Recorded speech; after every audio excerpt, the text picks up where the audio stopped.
Hi dears, welcome to மோனிகாவின் lifestyle. இன்றைக்கி கார்த்திகை தீபம் விளாக் பார்க்கலாமா? ஈவினிங் நானும் ஹஸ்பண்டும் ஃபஸ்ட்டு கோயிலுக்கு போகலான்னு சொல்லிட்டு அனங்கூர் காளியா கோயிலுக்கு போயிட்டு அப்படியே எங்கள் ஊரில் இருக்க கோயிலுக்கு வந்துட்டோங்க. அத்தை மாமா வர்றதுக்குள்ளே விளக்குக்கெல்லாம் மஞ்சள் குங்குமம் வச்சிடலான்ட்டு நானும் ஹஸ்பண்டும் அதை தாங்க பண்ணிகிட்டு இருந்தோம். மஞ்சள் குங்குமம் நார்மலாக வைக்கிறத விட இந்த மாதிரி மஞ்சளை ஃபுல்லும் விளக்கில் மேலே தடவி 3 அல்லது 5 சைடுக்கு குங்குமம் வச்சா விளக்கு பார்க்கவும் அழகாக இருக்குங்க. நாங்கள் 2 வீட்டுக்கும் ஏற்றணும், அதனால் கொஞ்சம் விளக்கு அதிகமாகவே தான் வச்சுருந்தோம். அது பண்ணி முடிக்கிறதுக்குள்ளே அத்தையும் மாமாவும் வந்துடுவாங்கன்னு அதை பண்ணியாச்சுங்க. ஃபஸ்ட்டு குங்குமத்துக்கு முன்னாடி மஞ்சளை நம்ம விளக்கில் இந்த மாதிரி தடவிட்டு 3 சைடு நான் குங்குமம் வச்சுருக்கேங்க. அது நீட்டாகவும் இருக்கும்.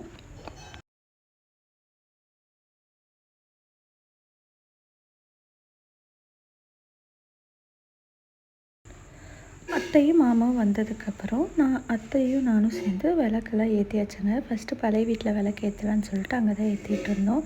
கோலம் வரதுக்கு முன்னாடியே நான் போட்டு வச்சுட்டேன். ஸோ ஃபஸ்ட்டு இங்கே விளக்கெல்லாம் வச்சுட்டோங்க. கோலம் போடுறப்ப பார்த்திங்கன்னா ஒன்றும் பெருசாக இருட்டு கட்டலை. கரெக்டாக கோலம் போட்டு முடிச்சுட்டு விளக்கு ஏற்றிட்டு வரதுக்குள்ளே நல்லா இருட்டு கட்டிக்கிச்சு. நல்லாவும் இருந்தது. அன்றைக்கி பார்த்திங்கன்னா ஃபுல் மழை அண்ட் காற்று பயங்கரமாக இருந்ததுங்க. ஈவினிங் வரைக்கும் காற்று தெரியலை. ஈவினிங் நாங்கள் விளக்கு வைக்கிறப்பவே காற்று வர ஆரம்பிச்சிருச்சு. வைக்கிற விளக்கு ரொம்ப நேரம் எரியறதுக்கு கூட டைம் கொடுக்கல.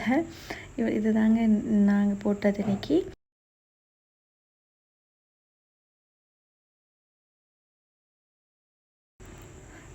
நாங்கள் வச்சுட்டு பார்க்குறதுக்குள்ளே ஊரில் எல்லாமே ஓரளவுக்கு விளக்கு ஏற்றிட்டாங்க. இது இங்கே எங்கள் பழைய வீட்டுக்கு சிம்பிளாக விளக்கு வச்சாச்சு. அப்புறம் நேராக புது வீட்டுக்கு போயாச்சுங்க. வீடு வேலை நடந்துக்கிட்டே இருக்குது, அதனால் ஃபஸ்ட் ஃப்ளோரில் தான் இருக்கிறோம்.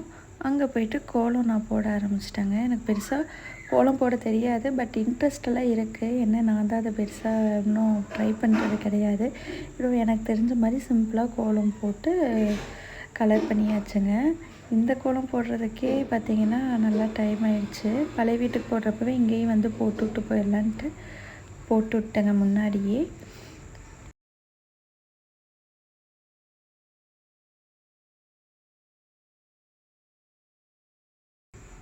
ஃபுல்லும் கோலம் போட்டு முடிச்சாச்சுங்க.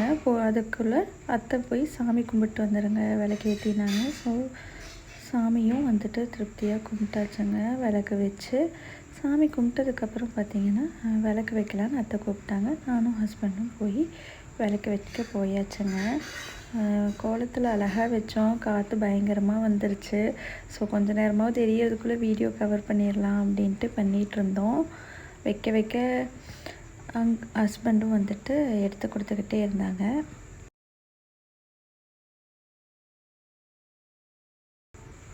இது தாங்க ஃபுல் வியூவு. எப்படி இருக்குதுன்னு பார்த்துட்டு கமெண்ட்டில் சொல்லுங்கள். உங்கள் கார்த்திகை தீபம் எப்படி செலிப்ரேட் பண்ணிங்கன்னு சொல்லுங்கள். எனக்கு இந்த கார்த்திகை தீபம் மேரேஜ் முடிஞ்சு ஃபர்ஸ்ட்டு.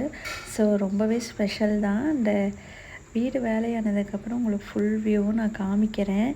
இது தாங்க மேலேருந்து பார்க்குறப்ப எல்லா பக்கமும் விளக்கெரியுதா சூப்பராக இருந்தது. அந்த காற்றும் மழை இல்லைன்னா இன்னுமே அழகாக இருக்கும்னு நினைக்கிறேன். உங்களுக்கு கார்த்திகை தீபம் எப்படி போச்சு அப்படிங்கிறத மறக்காமல் கமெண்ட் பாக்ஸில் கமெண்ட் பண்ணுங்கள். நீங்கள் என்னோடய வீடியோவை இதான் ஃபஸ்ட் டைம் பார்க்குறீங்க அப்படின்னா மறக்காமல் சப்ஸ்கிரைப் பண்ணி பாருங்கள். சப்ஸ்கிரைப் பண்ணாமல் பார்க்குறீங்க நிறையா பேர். அண்ட் வீடியோ பிடிச்சிருந்துன்னா லைக் பண்ணிடுங்க. அண்ட் மறக்காமல் பெல் பட்டனை கிளிக் பண்ணுங்கள். அப்போ தான் நான் போடுற வீடியோஸ் உங்களுக்கு நோட்டிஃபிகேஷனில் வரும். நீங்கள் டக்குன்னு பார்க்க முடியுங்க. பாய்.